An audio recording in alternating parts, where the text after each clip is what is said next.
Shrimad Bhagavatam class 251. നമ്മൾ സ്കന്ധം 10 ആദ്യ ഭാഗത്തിലെ 49ാമത്തെ അധ്യായമായിട്ട് പാണ്ഡവരുടെ ദുസ്ഥിതി അക്രൂരൻ മനസ്സിലാക്കുന്നു. അതായത് കൊളോണിയലിസത്തിന് ശേഷം ചരിത്രം രണ്ടായി തിരിയുന്നു. പാരലായിട്ട് രണ്ട് ചരിത്രങ്ങൾ, ലോകം രണ്ടായി തിരിഞ്ഞിട്ടുണ്ട് കൊളോണിയലിസത്തിന് ശേഷം, രണ്ടാം ലോകമഹായുദ്ധത്തിന് ശേഷം. അത് ഒന്ന് വാർസ രാഷ്ട്രങ്ങളും മറ്റേത് നാറ്റോ രാഷ്ട്രങ്ങളും എന്ന് ലോകം രണ്ടായി തിരിയും. ഇന്നും അത് ഒരു തരത്തിലെങ്കിലും മറ്റേ തരത്തിൽ ഈ രണ്ടായി തിരിഞ്ഞത് കാണാം. അതിൽ ഒരു ഭാഗത്ത് രാജഭരണത്തെ തച്ചുടച്ചിട്ട് കംസനെ എടുത്ത് ദൂരെ കളഞ്ഞിട്ട് കൃഷ്ണൻ യദുവംശം സ്ഥാപിക്കുന്നു. എല്ലാവരും സമത്വ സുന്ദരമായ ഒരു ലോകം. ഈ കൃഷ്ണന്റെ ഭരണത്തിന്റെ പ്രത്യേകത എന്താണെന്ന് വെച്ചാൽ എല്ലാവരും തുല്യന്മാരാണ്. അതുകൊണ്ടാണ് സൈരന്ധ്രി എന്ന ഒരു വേശ്യയെ പോലും കൃഷ്ണൻ പോയിട്ട് അവരുടെ ആഗ്രഹങ്ങൾ സാധിപ്പിച്ചു കൊടുക്കുന്നു. ഒരാളെയും വിടുന്നില്ല, എല്ലാവരും തുല്യന്മാർ, ഒരു ഉച്ചനീചത്വങ്ങളുമില്ല. അവിടെ ജാതിയോ മതമോ ഒരു ചുക്കുമില്ല. കാരണം ജാതിയും മതമൊന്നും, കൃഷ്ണന്റെ ഏറ്റവും പ്രധാനപ്പെട്ട ഭാഗവതത്തിന്റെ തത്വം എന്താണ്? ഭേദഭാവം ഒഴിവാക്കുക. വ്യത്യസ്തമായി കാണുന്നത് അജ്ഞതയാണ്. എല്ലാത്തിനെയും പലതായി കാണാനല്ല ശ്രമിക്കാൻ പറയുന്നത്, എല്ലാത്തിനെയും ശ്രീഹരിയായിട്ട് കാണാൻ ശ്രമിക്കുകയാണ്. അപ്പം പിന്നെ ജാതിയും മതത്തിൽ എന്താ കാര്യമുള്ളത്? ഒന്നുമില്ല. എല്ലാത്തിനെയും ഒന്നായിട്ട് കാണാൻ ശ്രമിക്കണം. നമുക്കതിന് സാധിക്കില്ല എന്നുള്ള വേറെ കാര്യം. ഗുണങ്ങളുടെ അടിസ്ഥാനത്തിൽ മായാലോകത്തിലാണ് നമ്മൾ ജീവിക്കുന്നത്. എന്നാലും ആ ഭരണ സംവിധാനത്തിൽ എല്ലാവരും സമന്മാരായിട്ട് കൊണ്ടുപോകുന്ന ഒരു ലോകമാണ് യദുകുലത്തിൽ കൃഷ്ണൻ ഉണ്ടാക്കിയത്. എന്നാൽ ഇപ്പുറത്താകട്ടെ ചൂതുകളിയുടെ ലോകമാണ്. ജനങ്ങളെ രണ്ടായി തിരിഞ്ഞിരിക്കുകയാണ്. പാണ്ഡവരും കൗരവമായിട്ട്. പാണ്ഡവർ കഴിവല്ലുള്ളവരാണ്. അവരെല്ലാം അടിച്ചു മാറ്റിയിട്ട് കാട്ടിലേക്ക് ജീവിക്കാൻ ഒരു അത്തരത്തിൽ ജനങ്ങളെ വിഘടിച്ചു നിൽക്കുന്ന ഒരു സമൂഹമാണ് ഇപ്പോഴത്തേക്കുള്ളത്. അപ്പോൾ അവിടത്തേക്കാണ് കൃഷ്ണൻ ഒരാളെ അവിടെയെല്ലാം സെറ്റപ്പ് ആക്കിയതിൻ്റെ ശേഷം, ഒരു വശത്ത് ഒരു സെറ്റപ്പ് ഉണ്ടാക്കിയതിൻ്റെ ശേഷം, നേരത്തെ പറഞ്ഞല്ലോ എല്ലാവരും സമൃദ്ധിയിലെല്ലാം ജീവിക്കുന്നു. എന്ത് ചെയ്യുന്നു? അക്രൂരരെ ഇപ്പുറത്തെ കാര്യങ്ങൾ മനസ്സിലാക്കാൻ വേണ്ടിയിട്ട് പറഞ്ഞു വിടുന്നു. എന്നിട്ട് പറയും ചെയ്യുന്നുണ്ട്, ബാക്കി കാര്യം ഞാൻ നോക്കിക്കൊള്ളാം. അതാണ് എവിടത്തേക്ക് എത്താൻ പോകുന്നത്? മൂന്നാം ലോകമഹായുദ്ധത്തിലേക്ക്, മഹാഭാരത യുദ്ധത്തിലേക്ക്. ചരിത്രമാണിത് പറഞ്ഞിരിക്കുന്നത്, അല്ലാതെ വേറെ ഒന്നും. ഇത് ഇങ്ങനെയേ പോകുള്ളൂ. എന്തുകൊണ്ടാണ് ഇത് മുൻകൂട്ടി പറഞ്ഞതെന്ന് ചോദിച്ചാൽ, ഇത് എല്ലാ യുഗങ്ങളിലും ഇങ്ങനെ തന്നെയാണ് പോകുക. മനുഷ്യന്റെ ചരിത്രം അങ്ങനെ തന്നെയല്ലേ? മനുഷ്യൻ ജനിക്കും, ആദ്യം ഇത്ര സമയം കഴിയുമ്പോൾ മുട്ടുകുത്തി അടക്കും, പിന്നെ എണീച്ചേറ്റ് അടക്കും, പിന്നെ ഒരു പ്രായത്തുമ്പോൾ സ്കൂളിൽ പഠിക്കാൻ പോകും. പഠിച്ചു കഴിയുമ്പം പിന്നെ അവസാനം അപ്പോൾ ഒരു പ്രായം പഠിക്കേണ്ട അവസാനം കഴിയുമ്പോഴേക്ക് പ്രേമെല്ലാം കയറി വരും. പിന്നെ ജോലി, അത് ഇതെല്ലാം ആയിട്ട് അങ്ങനെ ബ്രഹ്മചര്യം, ഗൃഹസ്ഥാശ്രമം, വാനപ്രസ്ഥം, സന്യാസം, ഇതെല്ലാവരുടെ ജീവിതത്തിൽ ഇത് പ്ലാൻ ചെയ്ത് ഇങ്ങനെ തന്നെ പോകുള്ളൂ. അതുപോലെ ലോകവും ഹൃദയവും ത്രേതായുഗം, ദ്വാപരയുഗത്തിലേക്ക് വരുമ്പോൾ രണ്ട് ചരിത്രമായിട്ട് മാറുന്നു. ലോകം രണ്ടായിട്ട് തിരിയുന്നു. അതുവരെ പ്രപഞ്ചമുണ്ടായിട്ട് കൊളോണിയലിസം വരെയുള്ളത് ഒരൊറ്റ ലോകമായിട്ടാണ് പറഞ്ഞത്. എല്ലായിടത്തും ഒരേ സ്വഭാവമാണ്. പിന്നെയാണ് അത് രണ്ട് സ്വഭാവമായിട്ട് തീരുന്നത്. അത് നമുക്കറിയാലോ. ഇന്ന് നമ്മൾ രണ്ട് വ്യത്യസ്തമായ ധ്രുവീകരണത്തിലൂടെയാണ് ലോകം പോയിക്കൊണ്ടിരിക്കുന്നത്. അപ്പോൾ 1:2 പറയുകയാണ്, പുരുവംശ രാജാക്കന്മാരുടെ സൽകീർത്തിയിൽ മുദ്രിതനായ ഹസ്തിനപുരത്തിലേക്ക് ചെന്ന അക്രൂര അവിടെ ഭീഷ്മരോട് കൂടിയിരിക്കുന്ന ധൃതരാഷ്ട്രയെയും വിതുരരെയും കുന്തിയെയും സോമദത്തൻ, ബാഹ്ലികൻ, കൃപൻ, ദ്രോണാചാര്യൻ, കർണൻ, ദുര്യോധനൻ, അശ്വത്ഥാമാവ്, പാണ്ഡവപുത്രന്മാർ, മറ്റുള്ള ബന്ധുക്കളെയെല്ലാം അദ്ദേഹം ആദ്യം സന്ദർശിച്ചു. 3 പിന്നെ അക്രൂരൻ തൻ്റെ ബന്ധുക്കളോടുകൂടി കൂടിക്കാഴ്ച നടത്തി.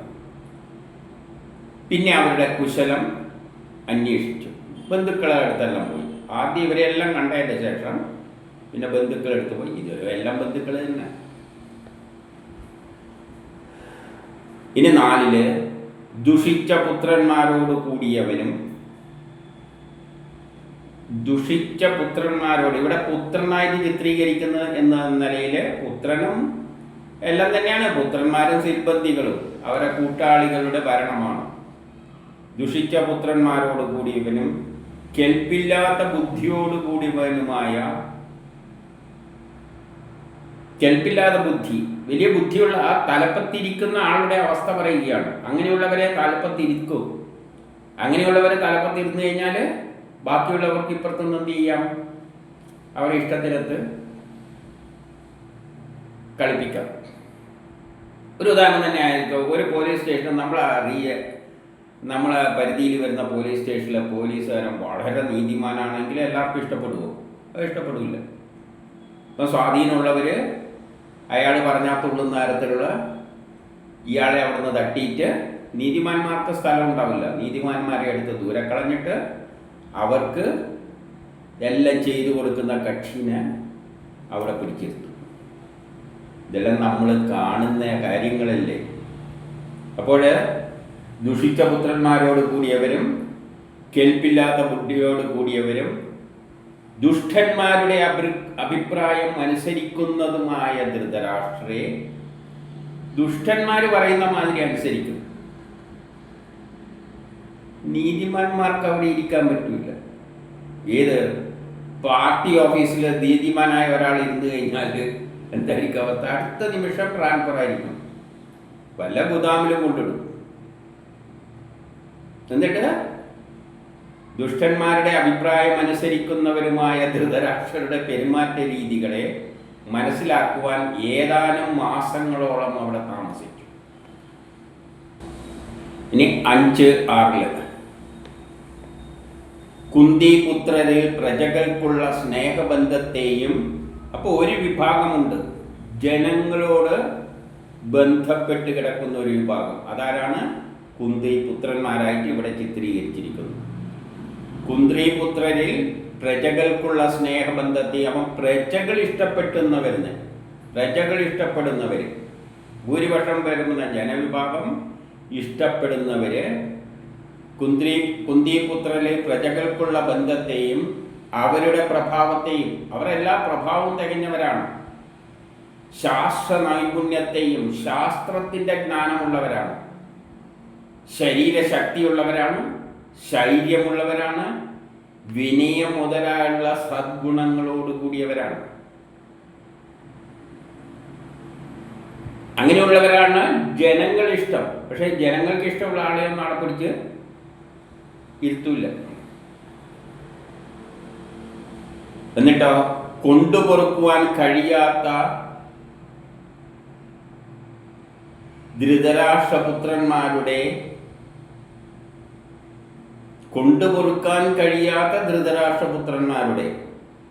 ആർക്കും പൊറുക്കാൻ പോലും പറ്റൂല. എന്തെന്ന്? വിഷം കൊടുക്കൽ. ആർക്ക്? മറ്റുള്ളവർക്ക്, പാണ്ഡവർക്ക് വിഷം കൊടുത്ത്. ഭീമനെയെല്ലാം വിഷം കൊടുത്തിട്ട് വെള്ളത്തിൽ താത്താൻ നോക്കിയിട്ടില്ല, ഇല്ലായ്മ ചെയ്യാൻ വേണ്ടിയിട്ട് വിഷം കൊടുക്കൽ. ഇതെല്ലാം നമ്മൾ സിനിമയിൽ കാണുന്ന കാര്യങ്ങളല്ലേ. ഇതൊന്നും നമുക്കറിയാത്ത കാര്യങ്ങളാണോ? പിന്നെ വിഷം കൊടുക്കൽ പോലുള്ള അന്യായ പ്രവൃത്തികളെയും മേലിൽ അവർ ചെയ്യാൻ ഉദ്ദേശിക്കുന്ന എന്തെല്ലാമോ അതെല്ലാം കുന്തിദേവിയും വിതുരരും കൂടി അക്രൂരന് വർണ്ണിച്ചു കൊടുത്തു. അപ്പം കുന്തിയും പിന്നെ വിതുരരും കൂടിയിട്ട് അക്രൂരന് വിവരിച്ചു കൊടുത്തു അവിടുത്തെ അവസ്ഥ എന്തെല്ലാമാണ്. 7 കുന്തിദേവി അവിടെ എത്തിയ തൻ്റെ സോദരനായ ആ അക്രൂരനെ ചെന്ന് കണ്ട് താൻ ജനിച്ചു വളർന്ന ഗൃഹത്തെ, അപ്പോൾ അതേ കുന്തി അവരുടെ ജനിച്ചു വളർന്ന നാട്ടിലെ കാര്യങ്ങൾ അതിനെ ഓർത്തുകൊണ്ടു, ഞാൻ ഇന്നടുത്ത് ജനിച്ചു വളർന്നതാണ്, അതിനെ ഓർത്തിട്ട് ഇപ്പോഴെവിടെ കിടക്കുകയാണ്? ഇവിടെ അടിമകളെ പോലെ കിടക്കുകയാണ്. ഇന്ന നല്ല സ്ഥലത്ത് സുഖമായിട്ട് ജനിച്ച ഞാനാണ് ഇന്ന തറവാട്ടിൽ. അപ്പൊ ആ ഗൃഹത്തെ നനച്ചുകൊണ്ടും കണ്ണീരൊഴുക്കിക്കൊണ്ടും ഇങ്ങനെ പറഞ്ഞു വിതുരരോട്. സോദര 8 എൻ്റെ അച്ഛനമ്മമാരും ഉടപ്പിറന്നവരുമായവരും സഹോദരികളും സഹോദരപുത്രന്മാരും അന്തഃപുര വധുക്കളും തോഴിമാരും ഞങ്ങളെക്കുറിച്ച് ഓർക്കാറുണ്ടോ? നമ്മളിപ്പോൾ ഇവിടെ ഇരിക്കുന്നുണ്ട്, നമ്മളെപ്പറ്റി നിങ്ങളെല്ലാം അവിടെയുള്ളവർ ഓർക്കാറുണ്ടോ? അത് ആദ്യം ചോദിക്കുന്ന എല്ലാവരും ചോദിക്കുന്ന കാര്യങ്ങൾ തന്നെ. സർവജ്ഞാനനിധിയും ശരണാഗതനുമായ ശ്രീകൃഷ്ണനും ബലരാമനും അവരുടെ അച്ഛൻ്റെ പെങ്ങളുടെ മക്കളായ ധർമാദികളെ ഓർക്കാറുണ്ടോ? കൃഷ്ണനും ബലരാമനും അവരുടെ അച്ഛൻ്റെ പെങ്ങളുടെ മക്കളായ, അതായത് കുന്തിയുടെ പുത്രന്മാരെ ഓർക്കാറുണ്ടോ? ഇനി 10 ചെന്നായകളുടെ നടുവിൽപ്പെട്ട മാൻപേടയെപ്പോലെ വിരോധികളുടെ ഇടയിൽപ്പെട്ട് ദുഃഖിച്ച് കഴിയുന്ന എന്നെയും അച്ഛൻ മരിച്ചുപോയ കുട്ടികളെയും സാന്ത്വന വാക്കുകളാൽ സമാധാനിപ്പിക്കുമോ? നമ്മളെ മക്കളെയെല്ലാം ഒന്ന് സമാധാനിപ്പിക്കാൻ വരുമോ എന്നുള്ള നിലയിൽ, ഹേ കൃഷ്ണ, സർവാന്തരാമിയായിരിക്കുന്നവനെ, കുട്ടികളോടുകൂടി ക്ലേശിച്ചുകൊണ്ട് ജീവിക്കുന്നവളും ശരണാഗതിയുമായുള്ള എന്നെ കാത്തരുളേണമേ. കുട്ടികളോടുകൂടി ഞാനിവിടെ ക്ലേശിച്ചിരിക്കുകയാണ്, എന്നെ കാത്തരുളേണമേ. ഇത് ദുഃഖിക്കുന്ന ജനവിഭാഗങ്ങളുടെ ചോദ്യമാണ്. അവരുടെ ചോദ്യമായിട്ട് കാണണം. ആരിലൂടെ? കുന്തിയിലൂടെ. ഒരു രാജ്യത്ത് എന്തായിരിക്കണം? നമ്മളിപ്പോൾ നാട്ടിൽ പിച്ചക്കാരുണ്ട്. പിച്ചക്കാരിൽ എങ്ങനെയാവുന്നത്? ഇവരെല്ലാം സംരക്ഷിക്കേണ്ട ഉത്തരവാദിത്തം ആർക്കുണ്ട്? ഭരണകർത്താക്കളുണ്ട്. എങ്ങനെയാണ് നാട്ടിൽ പിച്ചക്കാരുണ്ടാവുക പാടുള്ളത്? ഭരണാധികാരികൾ ഏൽക്കുന്നത് എല്ലാ മനുഷ്യരെയും, അവരെയെല്ലാം സംരക്ഷിക്കാനുള്ള ഉത്തരവാദിത്തമാണ്. അങ്ങനെയുള്ളൊരു വ്യവസ്ഥിതിയിലേക്കാണ് ലോകം 3ാം ലോകമഹായുദ്ധത്തിന് ശേഷം, മഹാഭാരത യുദ്ധത്തിന് ശേഷം കൃഷ്ണൻ കൊണ്ടുപോകാൻ പോകുന്നത്. അവിടെ പിച്ചക്കാരൊന്നും ഉണ്ടാകാൻ പാടില്ല.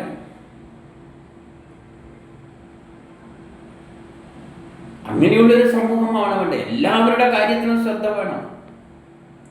ഒരു രാജാവ് ജനങ്ങളുടെ എല്ലാവരുടെയും കഷ്ടപ്പാട് തീർക്കാൻ വേണ്ടിയുള്ളതാണ്. അപ്പൊ നമ്മൾ ആ അലയിൽ എത്തിയിട്ടില്ല എന്ന് നമ്മൾ പ്രത്യേകം ഓർക്കണം. റോട്ടിലെല്ലാം നോക്കിക്കഴിഞ്ഞാൽ ഇപ്പൊ ലോകത്തിൽ ഇതിപ്പോ ഭാരതത്തിന്റെ കഥ എന്ന നിലയിലൊന്നും എടുക്കണ്ട. ലോകം രണ്ടായിത്തിരിഞ്ഞ് പറഞ്ഞിട്ടുള്ള കാര്യമാണ്. അല്ലാതെ ഭാരതം എന്ന് പറയുമ്പോൾ ഈ ലോകം മുഴുവനാണ്. ചില നാടുകളിലുള്ള, നമ്മൾ TV-യിൽ നോക്കിയാൽ മതി, ചില നാടുകളിലുള്ള ജനങ്ങളുടെ, ആ കുട്ടികളുടെ എല്ലാം എല്ലും തൊലിയുമായ ജനവിഭാഗം. പണ്ട് ആഫ്രിക്കൻ നാടുകൾ ഇതെല്ലാം പുരോഗമിക്കുന്നുണ്ട് കുറെ. പക്ഷെ എന്നാലും ആ TV യൂട്യൂബിലെടുത്ത് നോക്കിയാൽ മതി. പൂറസ്റ്റ് കൺട്രി നല്ല അടിച്ചു നോക്കിയേ. നമ്മൾ ജീവിക്കുന്നതിൽ എത്രയോ കഷ്ടപ്പെട്ടിട്ടാണ്. ഇവിടെയും പിച്ചക്കാരുണ്ട്. നമ്മൾ ആ അവസ്ഥയിലേക്കൊന്നും എത്തിയിട്ടില്ല. കൃഷ്ണൻ വിഭാവനം ചെയ്യുന്ന ലോകമെത്തിയിട്ടില്ല. ആ ചില നാടുകളിലെല്ലാം കുട്ടികൾ ഉടുക്കാനില്ലാതെ കുപ്പത്തൊട്ടികളിൽ നിന്നെല്ലാം കടിപിടി കൂടുന്ന മനുഷ്യരെ നമുക്ക് കാണാം ഇതില്. അപ്പൊ അവരെല്ലാം ഈശ്വരന്റെ മക്കളാണ്, കൃഷ്ണന്മാര് തന്നെയാണത്. അവരെ ഉദ്ധരിക്കാനാണ് കൃഷ്ണൻ നോക്കുന്നത്. ലോകത്തിലുള്ള കാര്യമാണ്. അല്ലാതെ നമ്മൾ ഭാരതം അല്ലെങ്കിൽ കേരളം അല്ലെങ്കിൽ നമ്മുടെ ട്രിവാൻഡ്രം എന്ന നിലയിലല്ല ഇനി എടുക്കേണ്ടത്. ലോകത്തിൽ ഒരു ഭാഗം രണ്ടായി തിരിഞ്ഞിട്ടുണ്ട്. ഒരു ഭാഗത്ത് ഇങ്ങനെ കഷ്ടപ്പെടുന്ന ജനവിഭാഗമുണ്ട്. അവരെയാണ് രക്ഷിക്കേണ്ടത്. ഇനി 12 ജനിമൃതികളിൽ നിന്ന് പേടിച്ചുഴലുന്ന മനുഷ്യർക്ക്, എല്ലാവരും ജനിച്ച് മരിച്ചിട്ട് പേടിച്ചുഴലുകയാണ് പല മനുഷ്യരും. ജീവിതം മുന്നോട്ട് പോകാതെ ഓരോ നാടുകളിലുള്ള ഒന്ന് യൂട്യൂബിലെടുത്ത് നോക്കുക. അപ്പോൾ മനസ്സിലാകും ലോകത്തിൻ്റെ അവസ്ഥ എന്താണെന്ന്. നമ്മളിത് നമ്മളെ അവസ്ഥ ചിന്തിച്ചിട്ട് മറ്റുള്ളവരൊന്നും ചിന്തിക്കരുത്. അതിനെയെല്ലാം ഉദ്ധരിക്കാനാണ് കൃഷ്ണൻ എന്ത് ചെയ്യുന്നത്? 3-ാം ലോക മഹായുദ്ധത്തിലേക്ക്. അങ്ങനെ ഒരു വിഭാഗം എങ്ങനെ ഉണ്ടാകാൻ പാടുള്ളത്? എല്ലാവർക്കും ജീവിക്കാൻ വേണ്ടിയാണ് ഈ ഭൂമി. ആ തരത്തിലേക്കാണ് കാലം കൊണ്ടുപോകുന്നത്. അത് കൃഷ്ണൻ കൊണ്ടുപോവുക തന്നെ ചെയ്യും. അതിലാർക്കും ഇടപെടാൻ പറ്റില്ല. എന്നിട്ടോ ജനമൃതികളിൽ നിന്ന് പേടിച്ചുഴലുന്ന മനുഷ്യർക്ക് ലോകനിയന്താവായ നിന്തിരുവടിയല്ലാതെ മറ്റാരും രക്ഷയില്ല. അതായത് അതാ ശക്തി തന്നെയാണ്. എങ്ങനെയാണ് ആ മാറ്റം വരുത്താൻ പോകുന്നത്? 3-ാം ലോകമഹായുദ്ധത്തിലൂടെ. അല്ലാതെ തിരുവനന്തപുരത്ത് മാറ്റം വരുത്തിക്കളെ, അല്ലെങ്കിൽ ഇന്ത്യയിൽ മാറ്റം വരുത്തിക്കളെ, അല്ലെങ്കിൽ അമേരിക്കയിൽ മാറ്റം വരുത്തിക്കളെ, അല്ലെങ്കിൽ ചൈനയിൽ മാറ്റം, ഇങ്ങനെയല്ല അത് ഉണ്ടാക്കാൻ പോകുന്നത്. ലോകം മുഴുവനുള്ള ഒരു 3-ാം ലോകമഹായുദ്ധത്തിലൂടെയാണ് കാര്യം മുന്നോട്ടേക്ക് പോകാൻ പോകുന്നത്. അതാണ് മഹാഭാരത യുദ്ധം. ഭാരതം എന്ന് പറഞ്ഞാൽ ഈ ഭൂമി മുഴുവനാണ്. അങ്ങനെയുള്ള ഒരു യുദ്ധത്തിലേക്കാണ് ലോകം ഇന്ന് പോയിക്കൊണ്ടിരിക്കുന്നത്. അത് പോവുക തന്നെ ചെയ്യും. ഭാഗവതം പറയുന്നതിൽ തെറ്റൊന്നുമില്ല. ഇങ്ങനെ തന്നെയാണ് പ്ലാൻ ചെയ്ത് വെച്ചിരിക്കുകയാണ്. ഇങ്ങനെ അങ്ങ് ഓട്ടോമാറ്റിക്കായിട്ട് പോയിക്കൊണ്ടേയിരിക്കും. അവിടത്തേക്ക് നമുക്കെത്താം. നമ്മളിപ്പോൾ അതിൻ്റെ പടിവാതിക്കലാണ്. മഹാഭാരത യുദ്ധത്തിൻ്റെ 3-ാം ലോകമഹായുദ്ധത്തിൻ്റെ.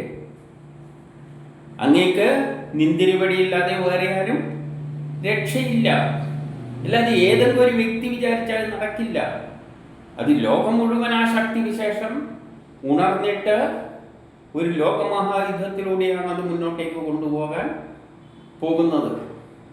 അത് ചില വ്യക്തികളിലൂടെയായിരിക്കും മാറ്റിയത്. ചിലപ്പോൾ ട്രംപിലൂടെ ആയിരിക്കാം, ചിലപ്പോൾ പുട്ടിലൂടെയാക്കാം. ഏതിലൂടെയാണെന്ന് കാലം നമുക്ക് കാണിച്ചു തരും. അല്ലെ അവരവർക്ക് തന്നെ അവരവർ ബുദ്ധി ഉപയോഗിച്ചിട്ട് അതിനെ വിലയിരുത്തി എടുത്തുകൊള്ളുക. ഇങ്ങനെ ചരിത്രം പോവുകയുള്ളൂ. ഇനി 13 ധർമാത്മാവായ പരമാത്മാവായ ഐശ്വര്യങ്ങളുടെ എല്ലാം അധിപനായ ശ്രീകൃഷ്ണന് നമസ്കാരം. അതായത് ഇതിനെല്ലാം ആ ശക്തി വിശേഷമായിട്ടാണ് ആശ്രയിക്കുന്നത്. ഞാൻ നിന്നെ നമസ്കരിക്കുന്നു എന്ന് പറഞ്ഞുകൊണ്ട് നിർത്തുകയാണ്. ഇതാണ് സന്ദേശം കൃഷ്ണന് കൊടുത്തത്. ഇനി 14 ശ്രീ സുഗൻ രാജാവേ, അങ്ങ് രാജാവ് എന്ന് പറഞ്ഞാൽ പരീക്ഷിത്തോട് സുഖം പറയുന്നതാണ്. ഈ കഥ പറഞ്ഞു കൊടുക്കുകയാണ് കഴിഞ്ഞ സംഭവങ്ങൾ. അങ്ങയുടെ അച്ഛൻ്റെ മുത്തച്ഛി ഇപ്രകാരം തൻ്റെ ബന്ധുക്കളെയും ലോകനാഥനായ കൃഷ്ണനെയും ഓർത്ത് സങ്കടപ്പെട്ട് തേങ്ങിക്കരഞ്ഞു. ഇനി 15 കുന്തിയുടെ ദുഃഖസുഖങ്ങളിൽ തുല്യഭാഗവാക്കായ അക്രൂരനും ഇതിലെല്ലാം ഭാഗവാക്കാണ്. അതുകൊണ്ട് അക്രൂരനും ഇതെല്ലാം അറിയുന്ന കാര്യങ്ങൾ തന്നെയാണ്. വിതുരനും വിതുരർക്കും അറിയാം. അവളുടെ പുത്രോൽപത്തിയിലേക്ക് കാരണഭൂതമായ ധർമ്മദേവാദികളുടെ പ്രസ്താവനകളെ കൊണ്ട് അവരെ ആശ്വസിപ്പിച്ചു. ധർമ്മപുത്രനിൽ എങ്ങനെയാണ് ജനിച്ചത് എന്ന് നമുക്കറിയാലോ. വായുപുത്രനായിട്ടും അർജുനന്റെ പുത്രനായിട്ടും എല്ലാമാണല്ലോ ഈ പാണ്ഡവർ 5 പേര് ജനിച്ചിരിക്കുന്നത്.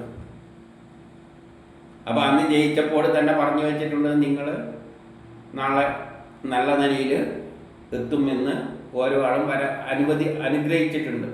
അതാണ് ഇവരെ പറയുന്നത്, അവരെ ആശ്രയിച്ചു കൊള്ളുക. അവർ പറഞ്ഞ മാതിരി തന്നെ നോക്കും. നിങ്ങൾക്കൊരു കഷ്ടം മാറുന്ന ഒരു സമയം വരും.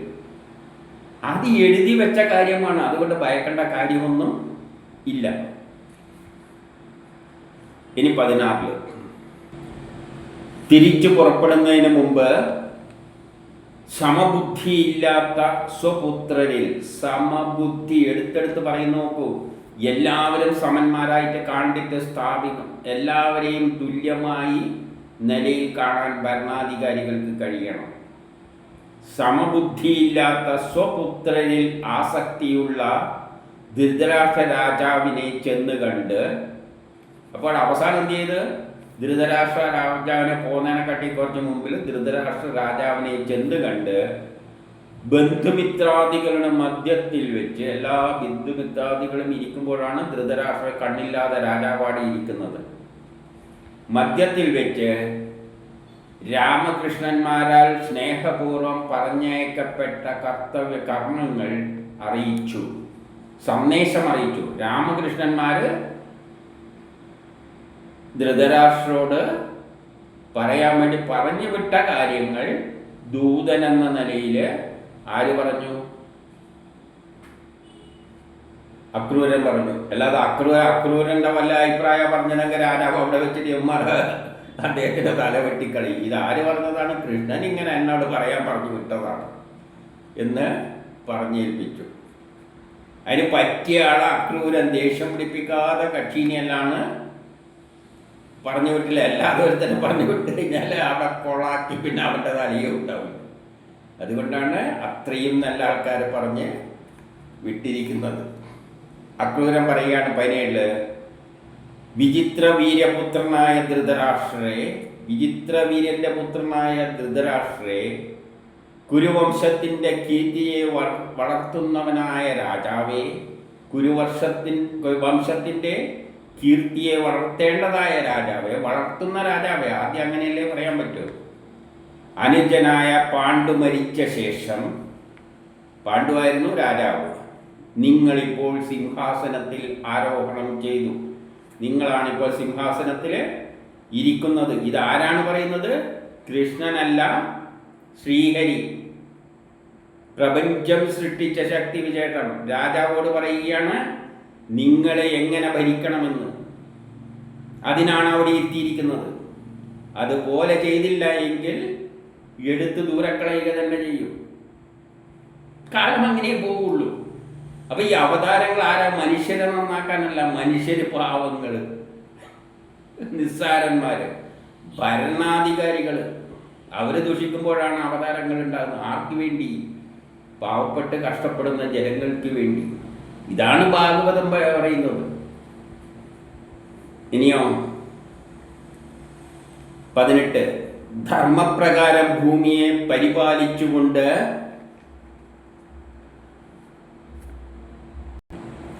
സൽസ്വഭാവം വഴി, രാജാവിന് എന്തുണ്ടാകണം? നല്ല സ്വഭാവം ഉണ്ടായിരിക്കണം. സൽസ്വഭാവം വഴി പ്രജകളെ അനുരഞ്ജിപ്പിച്ചുകൊണ്ടും, പ്രജകളെ തമ്മിൽ ഏറ്റുമുട്ടാതെ പ്രജകളെയെല്ലാം ഏകോപിപ്പിച്ചുകൊണ്ടും, പ്രജകളെ മുഴുവൻ ഒന്നാക്കി മാറ്റാൻ ശ്രമിക്കണം. രാജാവിൻ്റെ ആദ്യത്തെ കടമ അതാണ്. എല്ലാ ജനങ്ങളെയും, ഏത് ജനമെന്നില്ല.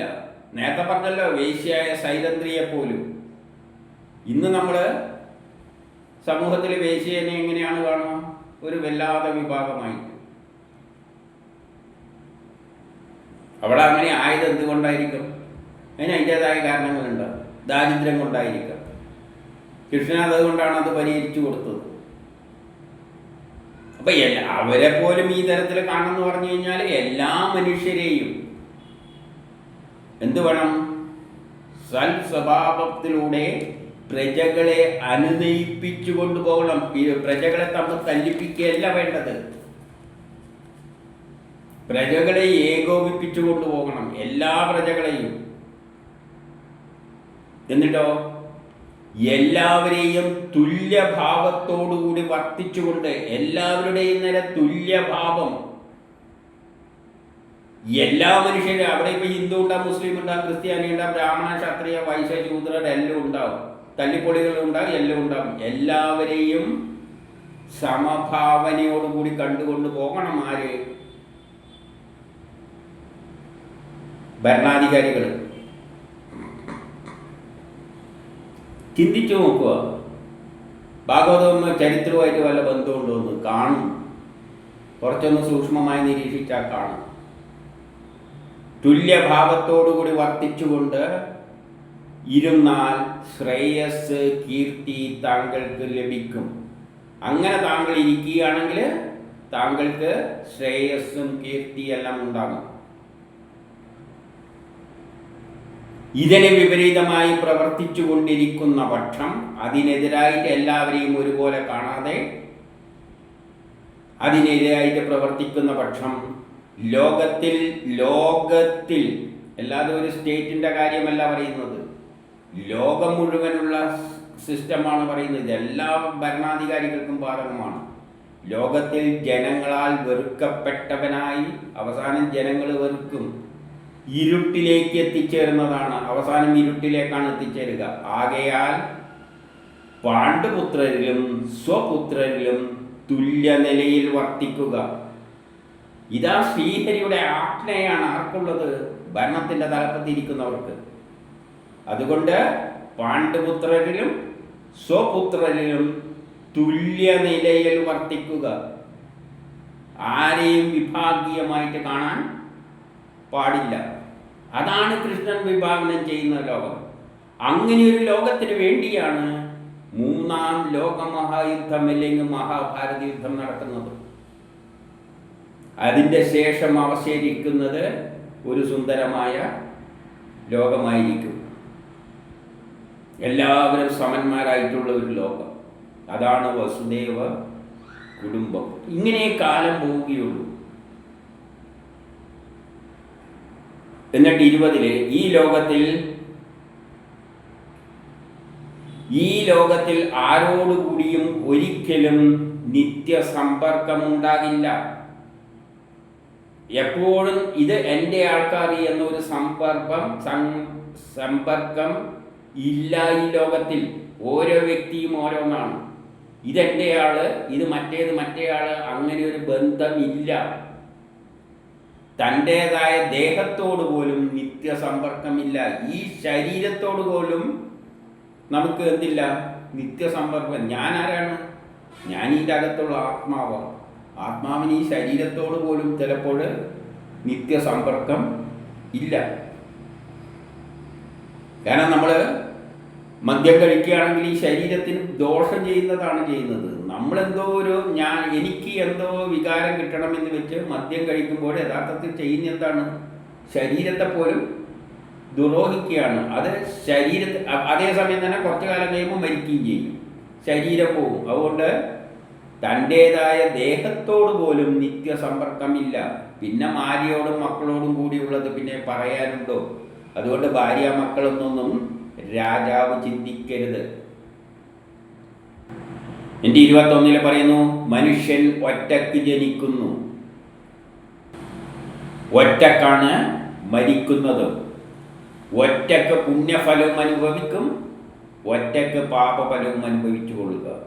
അതുകൊണ്ട് അതിന് പങ്കിട്ടെടുക്കാനൊന്നും ആരും ഉണ്ടാവില്ല. അതുകൊണ്ട് രാജാവ് ഇരിക്കുമ്പോൾ ഏകനായിട്ടിരിക്കണം. എല്ലാവരെയും, ബന്ധുക്കളെ, മിത്രാദികളെ. അതുകൊണ്ടാണ് രാമൻ എന്ത് ചെയ്തത്? നാട്ടുകാർക്ക് ഭാര്യനെ പറ്റി ചെറിയൊരു ആക്ഷേപം ഉണ്ടായപ്പോൾ കളഞ്ഞു. അത് കഥയിൽ കളഞ്ഞതാണ്. യഥാർത്ഥത്തിൽ ആ വ്യവസ്ഥിതിയെ കളഞ്ഞിട്ട് സ്വാതന്ത്ര്യത്തിന് ചേട്ടൻ വേറെ വ്യവസ്ഥിതിയാണ് സ്വീകരിച്ചത്. അതിൻ്റെ അർത്ഥം പ്രകൃതിയും പുരുഷനുമാണ്. പക്ഷെ എന്നാലും കഥയിലോട്ട് എടുക്കുകയാണെങ്കിൽ ജനത്തിന് മോശം എന്ന് തോന്നിയപ്പോൾ വൈഫിനെ പോലും കളഞ്ഞു. കാരണം അങ്ങനെ ഏകമാണ് ഭാര്യ ഭർത്താവ്. അങ്ങനെയുള്ള ഒരു ചിന്തയും വേണ്ട. ജനത്തെ ചിന്തിച്ചുകൊണ്ടാണ് പോകേണ്ടത്. എന്നിട്ടോ 22 ഒരു ജലജന്തുവിൻ്റെ ജീവനാധാരമായ ജലത്തെ, ഒരു ജലജന്തുവിൻ്റെ ജീവനാധാരം എന്താണ്? ആ ജലമാണ്. തൻ്റെ കുഞ്ഞുങ്ങൾക്ക് വേണ്ടി ആക്രമിക്കുന്നത് പോലെ ആ ജലത്തെ മുഴുവൻ സ്വന്തമാക്കാൻ ശ്രമിക്കും. മത്സ്യം, നമ്മൾ തോട്ടിൻ്റെ കരയിലെല്ലാണെങ്കിൽ ഈ ബ്രാലി എന്നൊരു മത്സ്യമുണ്ട്, വഴുക്കുന്ന ഒരു സാധനം. അതിൻ്റെ കുട്ടികൾ കറുപ്പും ചുവപ്പും എല്ലായിട്ട് ഒരു കുറേ ഇങ്ങനെ പൊട്ടി വിതറിയ മാതിരി കാണാം. അതിൻ്റെ ഇടക്ക് അച്ഛനും ഉണ്ടാവും അമ്മയും ഉണ്ടാവും, രണ്ടും ഉണ്ടാവും, ജോഡി ഉണ്ടാവും. എന്തെങ്കിലും ഒന്ന് അവിടെ വരികയാണെങ്കിൽ അത് ചാടി പിടിച്ച് അവിടെ ബഹളവും എല്ലാം ആ സ്ഥലം മുഴുവൻ മക്കൾക്ക് വേണ്ടിയിട്ട്. വെള്ളത്തിൻ്റെ അടുത്ത് പോയി തോട്ടിൻ്റെ കരയിലല്ല ഈ ബ്രാലില്ലാതെ കഴിച്ചലെന്ന് നമ്മളെ നാട്ടിൽ പറയും. വഴുക്ക് പിടിച്ചാൽ ഭയങ്കര വഴുപ്പാണ്. പക്ഷെ അത് അറ്റാക്ക് ചെയ്യുന്നതെന്ന് വെച്ചാൽ ഭയങ്കരമാണ്. അതുണ്ടെങ്കിൽ കുരുത്തികളുണ്ടെങ്കിൽ നമ്മൾ വെള്ളമെല്ലാം കയറുമ്പോൾ നോക്കിയാൽ ചില സ്ഥലത്തുനിന്ന് ഇങ്ങനെ കാടിളക്കുന്ന മാതിരി വെള്ളവും ചെടികളും എല്ലാം ഇറക്കിയിട്ട് അതിൻ്റെ ഇടയ്ക്ക്. അപ്പോൾ അവിടെ പോയി നോക്കിയാൽ ഈ സംഗതിനെ കാണാം കുട്ടികളുമായിട്ട്. അതുപോലെ അല്പബുദ്ധിയായ ഒരുവൻ, അതായത് ധൃതരാഷ്ട്രോട് പറയുകയാണ്, അധർമ്മോചിതമായി നേടിയെടുത്ത ധനത്തെ അധർമ്മമായ വഴിയിലൂടെ കുറേ ധനം സമ്പാദിച്ചിട്ട് അവരെ തീറ്റിപ്പോറ്റുന്നു. സ്വന്തം മക്കൾക്കായിട്ട് തീറ്റിപ്പോറ്റുന്നതിന് വേണ്ടി അവ ഉപയോഗിക്കുന്നു. അതിനായിട്ട് മറ്റുള്ളവരുടെ ധനത്തെ കവർന്നെടുക്കുന്നു. എല്ലാവരുടെയും ധനം കവർന്നെടുത്തിട്ട് എൻ്റെ മക്കൾക്ക് വേണ്ടിയാണ് എന്ന നിലയിൽ, അല്ലെങ്കിൽ എൻ്റെ വേണ്ടപ്പെട്ടവർക്ക് നിലയിലാണ് എന്ന തരത്തിൽ നാട്യത്തിൽ മറ്റുള്ളവരിൽ നിന്നും കറന്നെടുക്കുന്നു. എല്ലാം എൻ്റെ ആൾക്കാർക്ക്. ഇനി 23. തൻ്റേതെന്ന വിചാരത്താൽ യാതൊന്നുകളെ അധർമ്മ മാർഗത്തിലൂടെ പോഷിപ്പിക്കുന്നുവോ, തൻ്റേതെന്ന കാലത്താൽ, തൻ്റേതായ കാരണത്താൽ യാതൊന്നുകളെ അധർമ്മ മാർഗത്തിലൂടെ പോഷിപ്പിക്കുന്നുവോ, ഏതൊരു മക്കളെയാണോ, ഏതൊരു തൻ്റെ ആൾക്കാരെയാണോ അധർമ്മ മാർഗത്തിലൂടെ പോഷിപ്പിക്കുന്നത്, ആ പ്രാണങ്ങളും സമ്പത്തുകളും പുത്രാദികളും ആരെയാണ്, തനിക്ക് വേണ്ടിയിട്ടുണ്ടാക്കുന്ന സമ്പത്തായാലും തൻ്റെ പുത്രന്മാർക്ക് വേണ്ടി ഉണ്ടാക്കുന്ന സമ്പത്തായാലും തൻ്റെ പ്രാണികൾക്ക് വേണ്ടിയുള്ള സമ്പത്തുകൾ, ആർക്ക് തൻ്റെ ആൾക്കാർക്ക് വേണ്ടി ഉണ്ടാക്കുന്ന ഈ സമ്പത്തുകൾ സുഖാപമനത്താൽ സംതൃപ്തി വന്നിട്ടില്ലാത്ത ആ മൂഢനെ വിട്ടുപിരിയുന്നു. അവൻ സുഖിക്കൊന്നുമില്ല. എല്ലാം തൻ്റെ മക്കൾക്കും ബന്ധുക്കൾക്കും വേണ്ടിയിട്ട് എന്ന നിലയിൽ സംഭരിച്ച് വെക്കുമ്പോൾ അവൻ്റെ ജീവിതത്തിൽ പൂർത്തി കിട്ടുന്നില്ല. അവൻ്റെ ആഗ്രഹങ്ങളൊന്നും സാധിക്കും. എല്ലാം മക്കൾക്ക് വേണ്ടിയിട്ട് മറ്റ് വേണ്ടപ്പെട്ടവർക്ക് വേണ്ടിയിട്ട് അയാളുടെ ത്യാഗം സഹിക്കുകയാണ് ഈ രാജാവ് അവിടെ ഇരുന്നിട്ട്, സ്വന്തം സിബന്ധികൾക്കെല്ലാം വേണ്ടിയിട്ട്. അയാൾക്ക് പോലും സൂഹിക്കാൻ പറ്റുന്നില്ല. അങ്ങനെയുള്ള മൂഢ, ഇവരെല്ലാം തന്നെ നിന്നെ കൈവെടിയും. കഷ്ടകാലം വരുമ്പോഴും മക്കളും ഭാര്യയും എല്ലാം തലപ്പെടും. എല്ലാതെപ്പോഴും ഇവർക്ക് വേണ്ടിയിട്ട് പാടുപെടും. ഇതാണ് ഈ പറഞ്ഞ വേണ്ട ആൾക്കാർ തൻ്റെ സിൽബന്ധികൾക്ക് എന്തും ചെയ്തു കൊടുക്കും. അങ്ങേർക്ക് രാജാവിന് ദോഷം വരുന്ന സമയത്ത് ഈ സാൽബന്ധികളെല്ലാം എന്ത് ചെയ്യും? ബന്ധുക്കളായാലും വേണ്ടിയില്ല, സിൽബന്ധികളായാലും വേണ്ടിയില്ല, എല്ലെണ്ണം തടി വലിയും. ഇതെല്ലാം നമ്മൾ കാണുന്നതല്ലേ? ഒന്ന് ചിന്തിച്ചു നോക്കൂ. നമ്മളെ ലോകത്തിലുള്ള സംഭവവികാസങ്ങളാണ് പറയുന്നത്. ഇതിലൂടെ എല്ലാം പറഞ്ഞു തരുന്നതാണ് രാജാവ് എന്ത് വേണം. രാജാവ് ഏകനായിട്ട് എല്ലാ ജനങ്ങളെയും ചിന്തിച്ചുകൊണ്ട് ഭരണം നടത്തുക, അല്ലാതെ പക്ഷപാതമൊന്നും ഉണ്ടാകാൻ പാടില്ല. എല്ലാവരെയും യോജിപ്പിച്ചുകൊണ്ട് എന്നും പറഞ്ഞു വെച്ചിട്ടുണ്ട്, തമ്മിൽ തല്ലിച്ചിട്ടല്ല. 24. തൻ കാര്യം അറിയാത്തവനും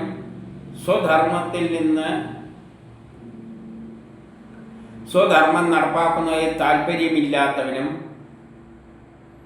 ആശ നിറവേറാത്തതുമായ മനുഷ്യൻ, തൻ്റെ കാര്യം യഥാർത്ഥ ധർമ്മം എന്താണെന്ന് അറിയാതെ രാജാവിനോടാണ് ഇവിടെ പറയുന്നത്. ഇത് എല്ലാവർക്കും ബാധകമാണ്.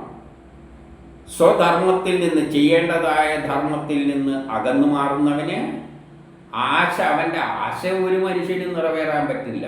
മനുഷ്യൻ ആ പുത്രാദി സ്വജനങ്ങളാൽ ഉപേക്ഷിക്കപ്പെട്ട്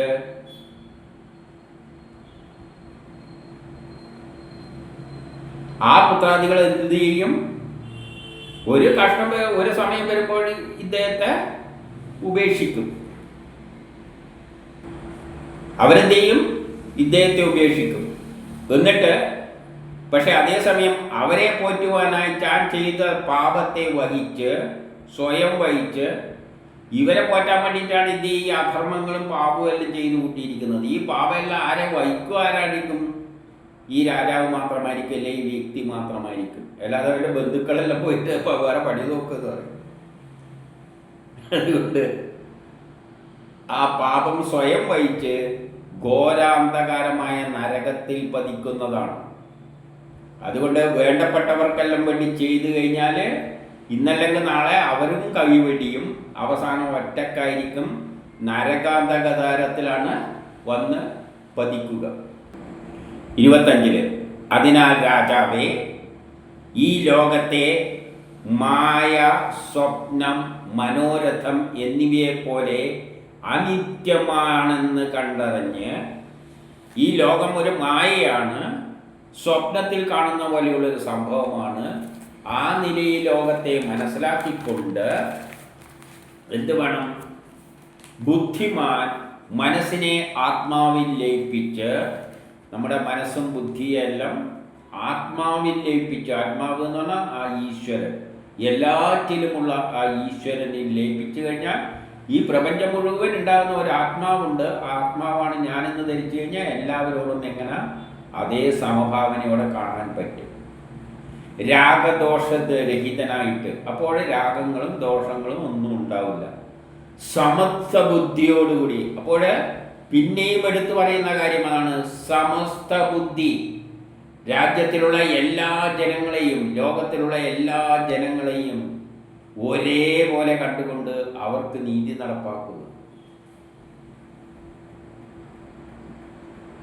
സമസ്ത ബുദ്ധിയോടുകൂടിയനായിട്ട് ഭവിക്കുക. ഇതാണ് കൊടുത്ത ഉപദേശം. ആര്? ശ്രീഹരി.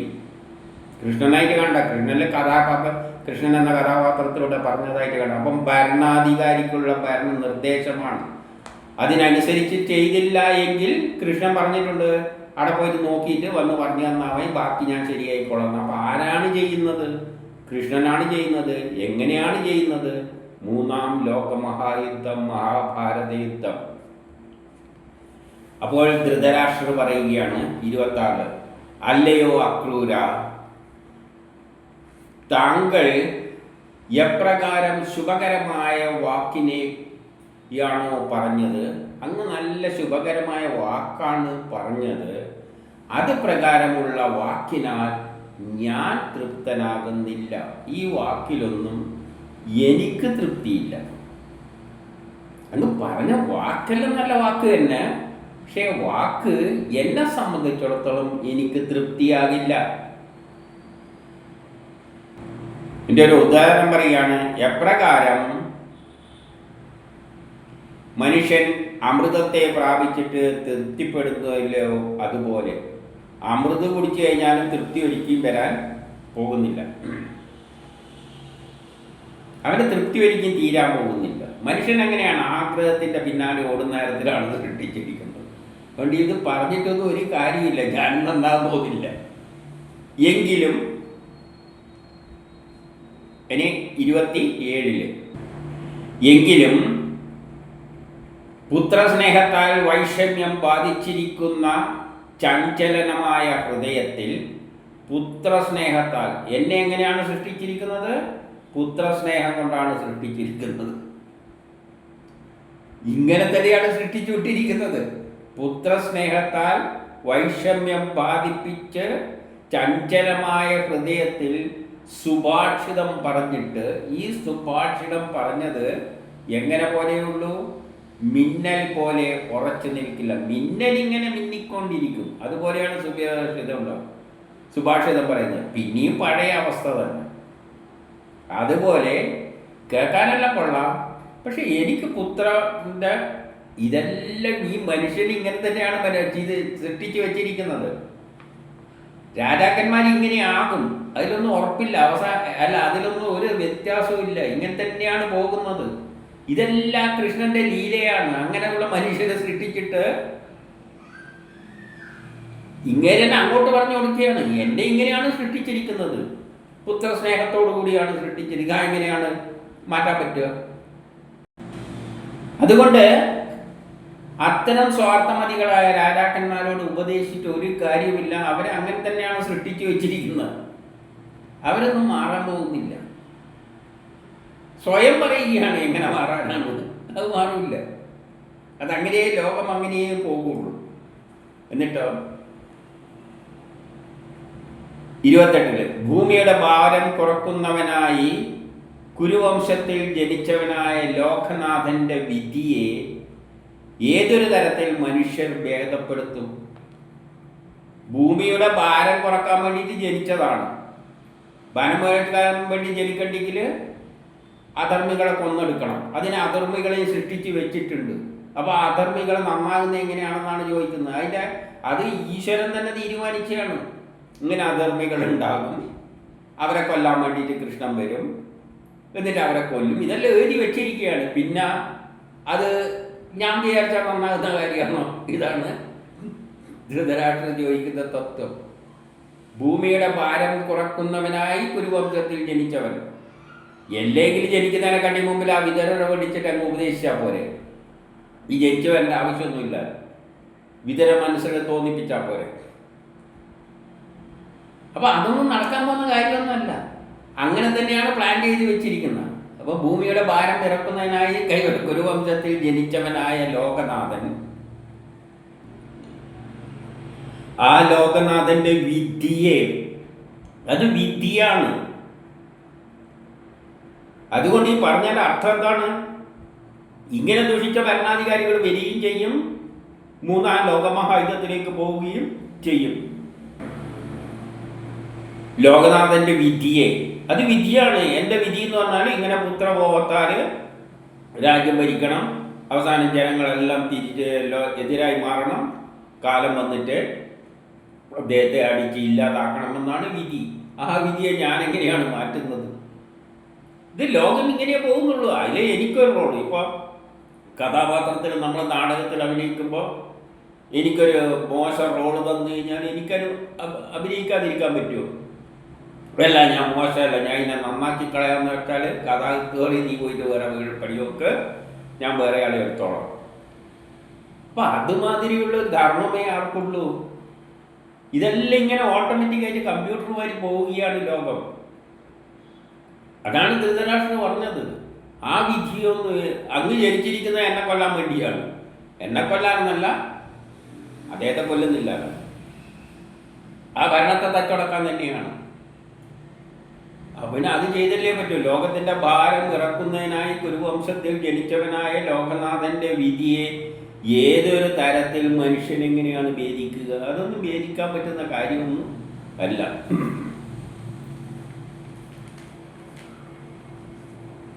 ഇനി 29 എന്നിട്ട് 29 പറയാണ്, യാതൊരുവൻ ദുരൂഹമാർഗത്തിൽ കൂടി, ആ ശ്രീകൃഷ്ണൻ അതായത് ശ്രീഹരി ദുരൂഹമായ മാർഗത്തിൽ കൂടി തൻ്റെ മായ കൊണ്ട്, ആ ശക്തി തന്നെയാണ് മായയാൽ ഇങ്ങനെയെല്ലാം ദുരൂഹ മാർഗത്തിൽ കൂടി ഇതെല്ലാം ഉണ്ടാക്കി വെച്ചിരിക്കുന്നത്. ഈ പ്രപഞ്ചത്തെ ചമച്ചിട്ട് ഇങ്ങനെയുള്ള ലോകം, ഇങ്ങനെ രാജാക്കന്മാർ വരണം, അവസാനന്മാർ അവരിങ്ങനെയുള്ള ദുഷ്ടപ്രവർത്തികൾ ചെയ്യണം, അവസാനം വേറൊരു കക്ഷി വരണം, അദ്ദേഹത്തെ കൊല്ലണം, അല്ലെങ്കിൽ തട്ടണം, ഇങ്ങനെയെല്ലാം എഴുതി വെച്ചിട്ട് ഇത് മായാലോകമാണ്. യാതൊരുവൻ ദുരൂഹ മാർഗത്തിലൂടെ അത് അങ്ങേർക്ക് അറിയാൻ പറ്റും. ഇതെന്തിനാ ഇങ്ങനെയെല്ലാം ചെയ്തു കൂട്ടുന്നത്? എല്ലാം നല്ല മനുഷ്യരായിട്ട് സൃഷ്ടിച്ചു വിട്ടാൽ പോരായിരുന്നു. ആ മാർഗമല്ല, ഇത് വേറൊരു വളഞ്ഞ മാർഗമാണ്. മോശം ആൾക്കാരെ അവിടെ എത്തിക്കുക, എന്നിട്ട് അവരെ മോശം പ്രവർത്തിപ്പിക്കുക, ജനങ്ങൾക്ക് ഉള്ള ദോഷമെല്ലാം ചെയ്തു വെക്കുക, വേറൊരു കക്ഷി വരിക, അദ്ദേഹത്തെ അടിച്ചു മാറ്റുക, എന്നിട്ട് ജനങ്ങളെ രക്ഷിക്കുക. ഇങ്ങനെ ദുരൂഹമായ മാർഗത്തിലൂടെയാണ് സൃഷ്ടിച്ചു വെച്ചിരിക്കുന്നത്. അതാരാണ് ഉണ്ടാക്കിയിരിക്കുന്നത്? ആ ശ്രീഹരി തന്നെ. യാതൊരുവൻ ദുരൂഹമാർഗത്തിൽ കൂടിയിരിക്കുന്ന മായ കൊണ്ട് ഈ പ്രപഞ്ചത്തെ സൃഷ്ടിച്ചിട്ട്, സൃഷ്ടിക്കാൻ മാത്രമല്ല ചെയ്യുന്നത്, അതിൽ ഉൾച്ചേർന്നിരുന്നു കൊണ്ട്, അതിലിരുന്നു കൊണ്ട് അദ്ദേഹം തന്നെയാണ് ഈ ചെയ്യുന്നത്. ഈ ധൃതരാഷ്ട്രം ഇങ്ങനെ കണ്ണനും ബുദ്ധിയില്ലാത്തവരായിട്ട് സൃഷ്ടിച്ചിട്ട് അതിൻ്റെ അകത്ത് ആ ശക്തി തന്നെ ഇരുന്നിട്ടാണ് ഈ വിക്രിയയെല്ലാം കാട്ടിക്കൂട്ടുന്നത്. അങ്ങനെ ഇരുന്നു കൊണ്ട് സത്വാദി ഗുണങ്ങളെ രാഗാദികളെ വേർതിരിച്ചിരുത്തുന്നുവോ, എന്നിട്ട് സത്വാദി ഗുണങ്ങളാലെ സത്വഗുണമുണ്ട്, രജോ ഗുണമുണ്ട്, തമോ ഗുണമുണ്ട്. ഈ ഗുണങ്ങളാൽ എന്ത് ചെയ്തിട്ടുണ്ട്? രാഗദോഷാദികളെ എല്ലാം ചേർത്ത് വെച്ചുണ്ടാക്കി വെച്ചിട്ടുണ്ട്, വേർതിരിച്ചിരുത്തുന്നു. അങ്ങനെ ഓരോ ആളിന് ഇന്ന ഗുണം ഇന്നല്ലാക്കിയിട്ട് എല്ലാവരെയും പല ഗുണങ്ങളാക്കിയിട്ട് മാറ്റി വെച്ചിട്ട് എന്നെ ഇങ്ങനെ ഇരുത്തിയിരിക്കുകയാണ് ഈ ദുഷ്ടനായിട്ട്. എന്നിട്ട് ആ ലീല മാത്രം പ്രധാന കാരണമായ സംസാര ചക്രത്തെ, ആ ലീല അതെല്ലാം ഒരു ലീലകാരി ഈ സംസാര ചക്രത്തെ ഉണ്ടാക്കിയിട്ട് എന്ത് ചെയ്യുന്നു? ഈ സംസാര ചക്രത്തെ ഇങ്ങനെ ചുഴറ്റിക്കൊണ്ടിരിക്കുകയാണ്. ഇത്തരത്തിലെല്ലാം സൃഷ്ടിച്ച ഒരു ഒരു ലോകത്തെ സൃഷ്ടിച്ചിട്ട് സംസാര ചക്രത്തെ എന്ത് ചെയ്യാണ്? ഇങ്ങനെ കറക്കിക്കൊണ്ടിരിക്കുകയാണ്. ഭൂമി ഉണ്ടാക്കും, ഹൃദയഗന്ധ അവരേക്ക് ഇങ്ങനെ ഉണ്ടാക്കും, അവസാനം പൊളിക്കും, പിന്നെ ഇങ്ങനെ ചുഴറ്റിക്കൊണ്ടിരിക്കുകയാണ്. അതിൻ്റെ ഇടത്ത് തന്നെ ഇങ്ങനെ അസുരന്മാർ ദുഷ്ടഭരണാധികാരികളെ തലപ്പത്തെത്തിക്കും, അവരെ കൊണ്ട് ജനങ്ങൾക്കുള്ള ദോഷമെല്ലാം ചെയ്യിപ്പിക്കും. പിന്നെ വേറൊരു കക്ഷി വന്നിട്ട് തച്ചുടക്കും.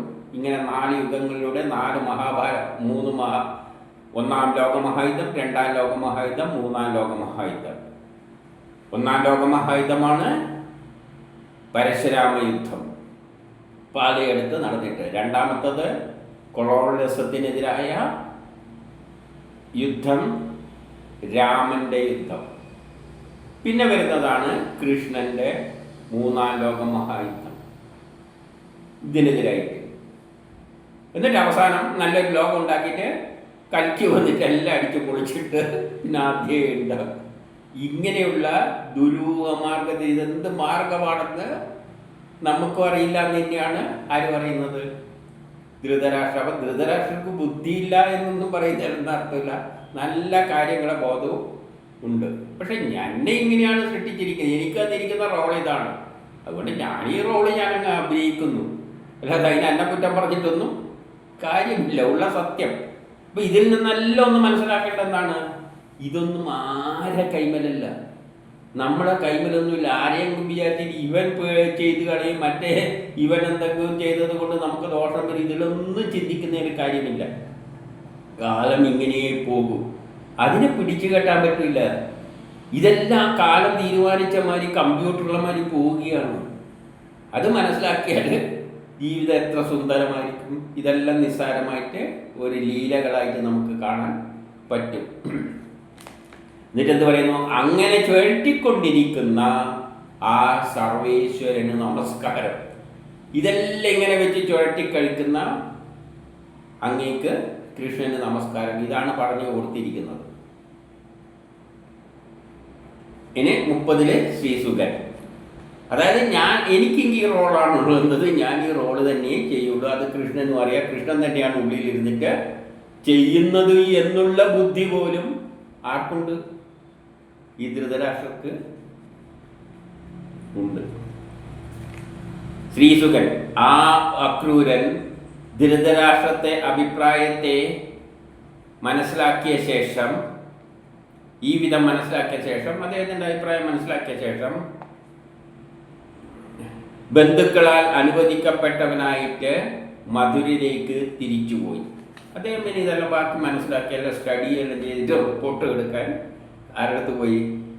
മറ്റേ ലോകത്തിലിരിക്കുന്ന യദുവംശത്തിൽ, ലോകത്തിൻ്റെ 2ാമത്തെ പാദത്തിൽ പരീക്ഷിത്തെ പാണ്ഡവന്മാരെ ഉദ്ദേശിച്ചിട്ടുള്ള ധൃതരാഷ്ട്രരുടെ